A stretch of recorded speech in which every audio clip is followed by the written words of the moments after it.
This time, I think that the IDF is going to be remaining in southern Lebanon for a very long time to come. Israel is determined to have full operational control from the Israeli-Lebanese border all the way up to the Litani River. It hit 100 targets in the space of about 10 minutes. Dozens and dozens of fighter jets took part in this. Welcome to this MirYam Institute briefing. I'm Yaakov Lappin, the in-house analyst of the MirYam Institute. I'm speaking to you on April 13th, the eve of Yom HaShoah, which is Holocaust Remembrance Day here in Israel. Tomorrow morning at 10 a.m., there will be a siren, and this siren will be different from the thousands of siren alerts that we've heard over the past 5 weeks. This one is going to commemorate the industrial genocide of our 6 million brothers and sisters at the hands of the Nazis, Holocaust, World War II, which ended 81 years ago.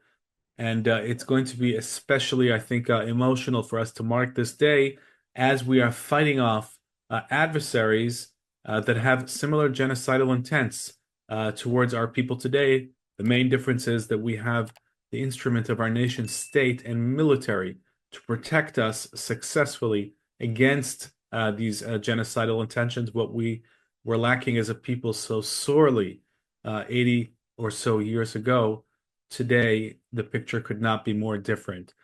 Let me focus here on what has become the primary war arena, and that is Lebanon and Israel's ongoing efforts, successful efforts to diminish and degrade the threat of Hezbollah, which is Iran's main extension on our northern border. So let me just share with you some information that I've gotten from a military official, and then we'll get into some further information which may have gotten lost, in the blizzard of headlines and the fast-moving news cycle that we're all accustomed to. So first of all, the IDF officially classifies Lebanon now as the primary war arena because, of course, we're in the middle of a ceasefire with Iran, and that makes perfect sense. That allows the Israeli Air Force to focus most of its air operations over Lebanon instead of having to fly most of its squadrons to Iran, 2,000 kilometers to the east. It's now going to be much closer, and it's going to be Lebanon that's getting pretty much all of the Air Force's attention right now. Now, there are a couple of things going on at the same time in Lebanon. It's true that as part of a commitment to our U.S. ally, we have seen a big decrease in the number of Israeli Air Force attacks beyond southern Lebanon. So Beirut has recently had very few attacks. The Bekaa Valley, which is in eastern Lebanon, very few attacks. But what we're seeing on the ground in southern Lebanon, the area that has been used by Hezbollah and Iran for years to threaten our northern communities. And in fact, I'll just remind the viewers that the 7th of October, the Hamas massacre of 1,200 Israelis on that dark and terrible day was actually a plan that was hatched by Hezbollah, and it was originally intended to be implemented on northern Israel. So instead of it happening in the western Galilee in the north of Israel, and it ended up being applied in the western Negev in the south of Israel by Hamas first. This idea of a mass invasion, of death squads, of mass murder and kidnapping, originally hatched by Hezbollah. They called it the Invasion of Galilee plan. So what's happening in southern Lebanon today? Well, it's the IDF that's moved into Hezbollah's territory, not the other way around. That's a very important change because this time I think that the IDF is going to be remaining in southern Lebanon for a very long time to come. The IDF has made the realization that it cannot defend communities from the borderline. It's militarily impossible. In fact, it's incoherent as a military doctrine. The military has got to be in front of the civilian communities. It has to be operating in a buffer zone, and there has to be some operational depth. Otherwise, the communities cannot be protected from the borderline. That has become completely obvious since the 7th of October. And so you're seeing buffer zones on every one of Israel's borders, Gaza, Lebanon, and Syria, wherever it's necessary. So let's talk a little bit more about Lebanon. We've got 5 IDF divisions that are active in Lebanon as we speak. This is a very significant ground maneuver. Now, there is a city in the south of Lebanon called Bint Jbeil, which in many ways was the capital of Hezbollah for many years, especially after Israel withdrew from southern Lebanon and dismantled its security zone back in the year 2000. Bint Jbeil is a city that in many ways came to symbolize Hezbollah. Hassan Nasrallah would give speeches there. He would talk about how Israel could easily be destroyed. And it was always a sort of a hornet's nest of terrorism. Right now, what's happening is that IDF divisions are surrounding Bint Jbeil. They've eliminated large numbers of Hezbollah terrorists in Bint Jbeil. And according to IDF sources, they expect to have operational control of Bint Jbeil within 2 days of this video being made, April 13th. So by April 15th, the IDF should have operational control of Bint Jbeil.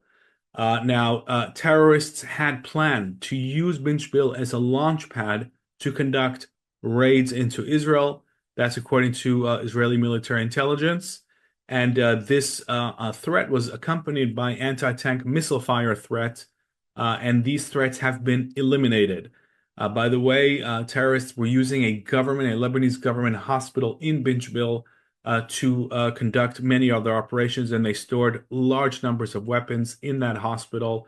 I'm not sure that you can count on a lot of the Western media, unfortunately, to report that fact, or if they report it, they do it, attributed. Israel says, they like to say in quotes, even though we have footage of those weapons being found in the hospital released by the IDF yesterday. And in fact, Hezbollah's entire modus operandi, which they built together with the Iranians, is to embed themselves in civilian areas. And we'll talk about that more in a minute. This is the situation in southern Lebanon. We have 5 divisions, and they basically are working to create 4 layers of defense.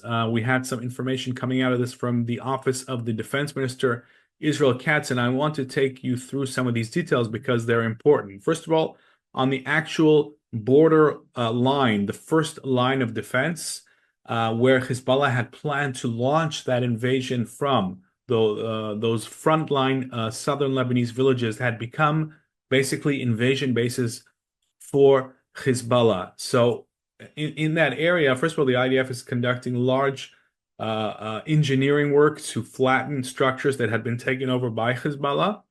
And they've grown their presence from 5 to 15 positions. Before this war, they had 5 positions in that area. Now they've got 15.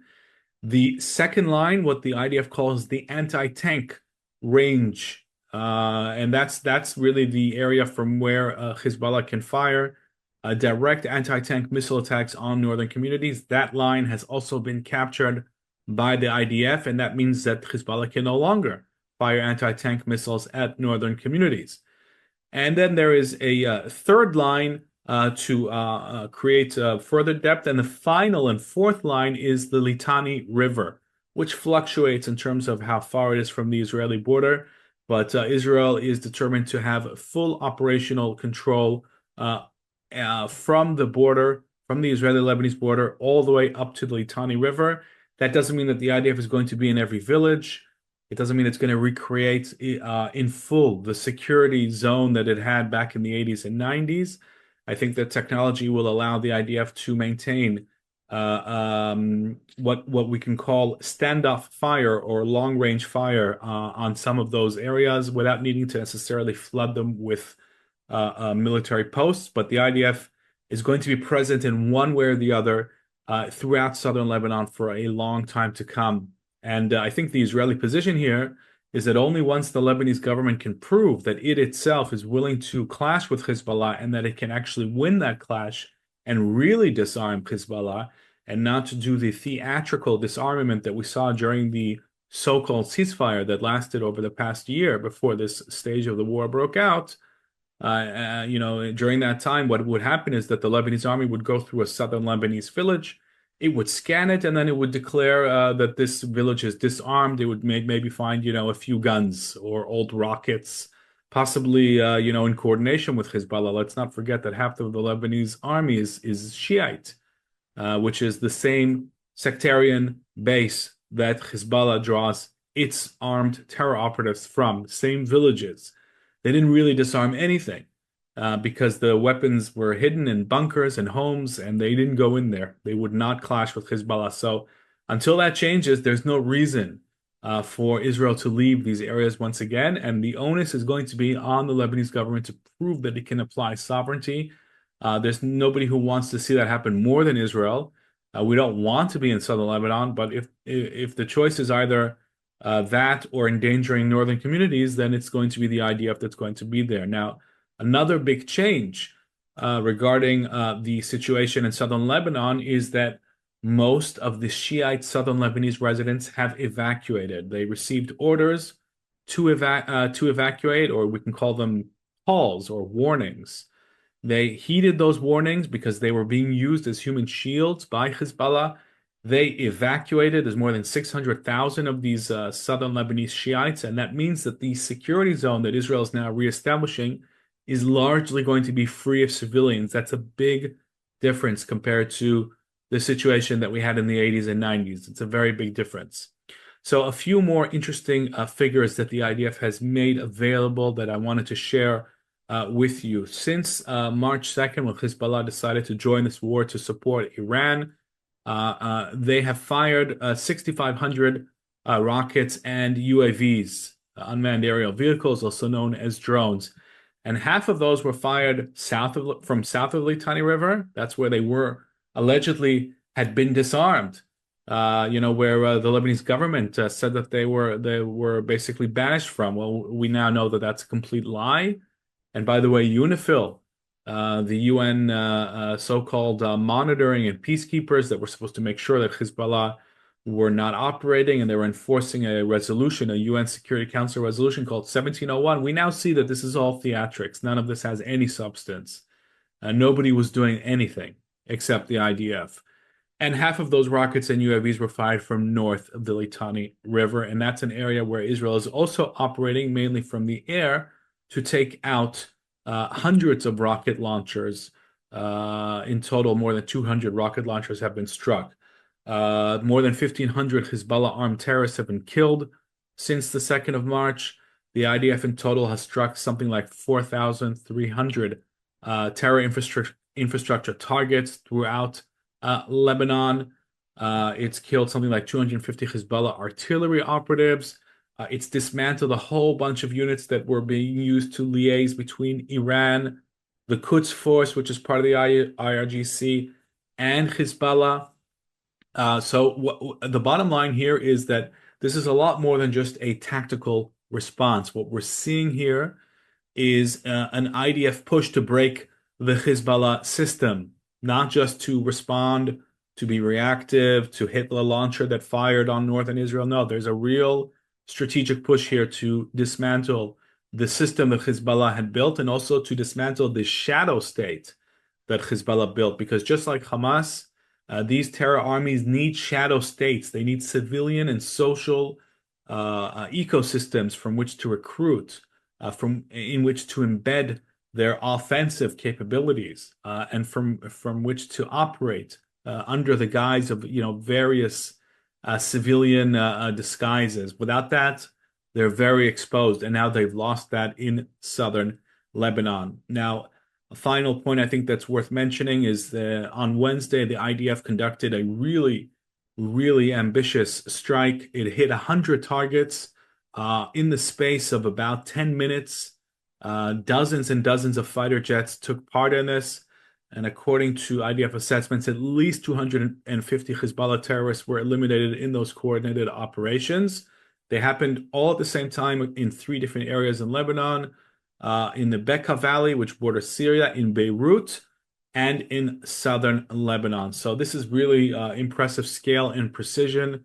And of course, these Hezbollah terrorists largely embedded themselves, as I've said, across civilian areas.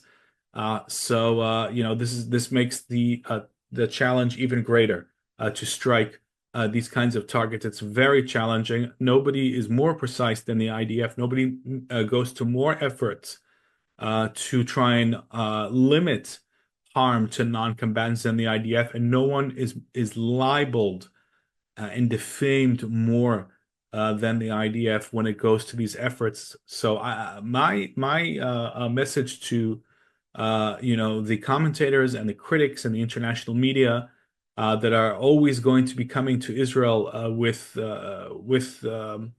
it's not criticism. It's much worse than that. It's distortion of reality. My message to them would be, why are you so willing to be used by jihadists? And why are you willing to be part of their information warfare apparatus?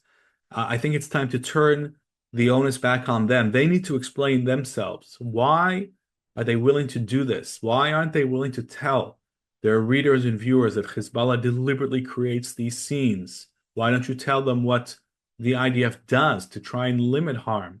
The calls and the text messages and the tactics that no other army, including Western militaries that fought in Iraq and Afghanistan, none of them, made these efforts to try and limit harm to non-combatants. Because by this willingness to act as a pawn in the jihadist information warfare to delegitimize Israel, they are also undermining the very foundations of the West. So this is a lot more than just about us and Hezbollah.